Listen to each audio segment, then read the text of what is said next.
Yo, what is up? Welcome to Ninja Geek Games. In the early 1900s, great air races took place where up to 30 competitors took off in aircraft that made anything from Ryanair look reliable.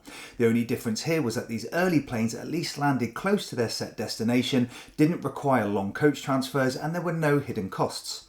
In magnificent flying machines, you take on the role of an eccentric pilot attempting to fly across various countries in a very risky race. However, crossing the finish line first doesn't always ensure victory. Here you'll need to pick up and drop off cargo and passengers, as well as show off your skills with daring tricks of the sky to earn victory points. The game is played over rounds where pilots choose actions such as flight, landing and tricks in order to make their way across a pre-constructed map. Victory points can be earned in a number of ways, and you'll need to balance both speed and action to ensure you're not left behind. This is a dice heavy game with some push your luck and take that elements where your sneaky opponents are simply not going to let you fly off into the sunset. No, be prepared for cheating and other unsportsmanlike behaviour, but don't worry, you get to do it too. This game was kindly provided by Richard Denning of Medusa Games, and during this review I'll also be looking at the expansion The Great Air Races, so let's take off. This game is set up to include the expansion. The difference here is that instead of creating a random map, we get to choose a race card that provides a pre-constructed layout of map tiles. There are a load of race cards to choose from, each with a unique layout, so that the race course will vary with each game. Each map tile has a specific terrain type which dictates the difficulty of player actions, as well as where specific items can be dropped off during play. At the bottom we have a number of icons indicating which components are stored with each tile, and these vary from cargo to passengers as well as victory point markers. I think the game includes like 30 of these map tiles, and the expansion adds even more where we have alpine, coastal and even desert terrain. Most tiles come with a weather token that add modifiers to the difficulty of player actions, so again we have further variability of map layout, which is pretty cool. Each player gets an aircraft board that lists its dice base values for actions, and this can be modified by the pilot you choose. At game setup there's a drafting element for equipment cards, and again these can modify the number of dice rolled for actions or provide special abilities during play. You'll also get a number of passenger, cargo and spare parts that you can equip, but as we'll see later it's quite important where these are stored on your board. During the game the idea is to get your plane from start to finish in one piece. Now, during play, each player gets two actions where you can fly, gain altitude, do trick maneuvers, and even land to gain and drop off cargo and passengers. To fly, land, take off, or do a trick, you need to roll dice and pass a test. Depending on which action you're taking, you'll collect a number of dice based on the value on your player board, and this includes any bonuses from your pilot and equipment cards. For example, if I was taking a fly or trick action, I'd get 4 dice from my aircraft and 1 bonus dice from my pilot for a total of 5 dice. If I was taking off, I'd look here. If I was landing, I'd count the red wheel icons, and these also indicate the symbols I'm looking for on the rolled dice, so the number of dice rolled is pretty easy to work out. Each test has a difficulty value, which is the sum of the terrain tile icon plus any icons on the weather token. So again, if I was looking to fly, I'd need to roll at least 3 flight symbols where the weather and terrain type both alter the difficulty of the test. If I succeed my flight test, I can move on and try again. But each subsequent flight test remove 1 dice from the pool, making it harder to pass. Also, the more tiles you move, the more fuel is depleted from your aircraft, so you are limited to some extent. Carrying out tricks also needs a flight test where again you could end up losing dice from previous actions. However, a successful roll keeps you on the tile but rewards you with victory points. What's more, if you've gained altitude and at the highest point, any flight tests can ignore the difficulty of the modifier from the weather token, making it easier to pass.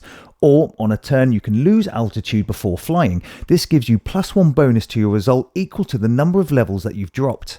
At times you'll need reminding on whether to remove dice from a test, what the difficulty is, if you gain icons from a loss of altitude or lose fuel from travelling, as they happen so quickly you can forget and wonder why someone is leaping ahead on points. Successfully passing a landing test lets you sit at the bottom of the tile where you can rearrange your cargo and pick up and drop off passengers. Passengers must sit in the internal storage, and if these cargo tokens are dropped off at the correct locations, you'll earn endgame victory points as well as possibly claiming the first to land markers on these tiles. Here you can also swap out equipment cards with those in the market area, so your plane setup can change over the course of the game, which is pretty cool. Spare part tokens can be used at any time during a test, but must be in the internal storage area to use. These add a bonus icon to the matching test, and you can spend them to buff up your rolls. Failed actions aren't always a problem, they just end the action phase. But if you also roll a damage symbol during a test, then markers will be added to your player board that take up fuel spots. These can be removed but result in negative modifiers to your endgame score. As well as equipment cards providing special action or bonuses, each player has a small hand of trick and boost cards, and these have a number of uses. They can be discarded to add a bonus icon, making a test easier to pass, or make it harder if the opponent's card shows a CAD symbol. You can also use them for the text to boost an action or provide a detriment to other players, so we have a bit of take that here, but it's not excessive. At the end of a round, weather cards are drawn that may alter the positioning of the weather tiles or replace them. This just means that any test you found easy in a previous turn may be harder in the next, so you have to be quite reactive at this step. The game continues until one player reaches the final airfield and lands, where there are then a limited number of turns to get your ass to the finish line. To stop spamming of silly points from other pilots, the first landed player can carry out some minor actions to earn VP, so it's not all bad, where the player with the most victory points wins. This is a very light game that mostly includes multiple dice rolls during your turn. You will decide on an action, and if it requires a test, roll your pool of dice and hope to meet the difficulty value needed that's dependent on terrain and weather. Here you have cards, bonuses and spare parts at your disposal to improve any failed results. Some people may not like the fact it's dice heavy, but it's how you apply your own modifiers that's important.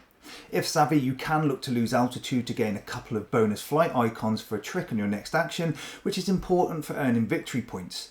It's unlikely you'll never land during the game.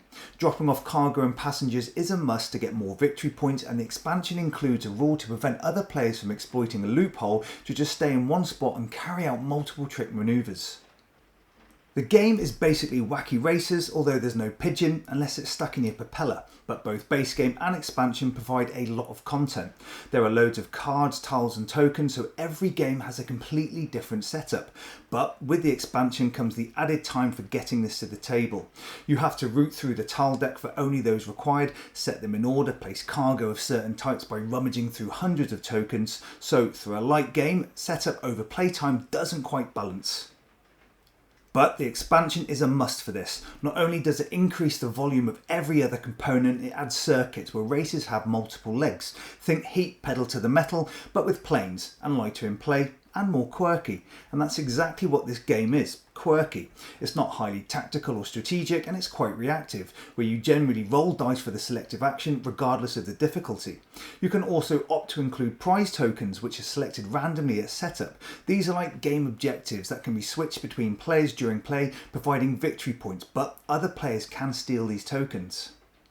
I like the game art, I'm a fan of Andre, and he does good work for other Medusa game products. I've enjoyed my play of this, but normally I look for games that are slightly heavier or less luck dependent. But for those of you who love chucking dice and firing shots at your opponents, then you'll likely get a kick out of this.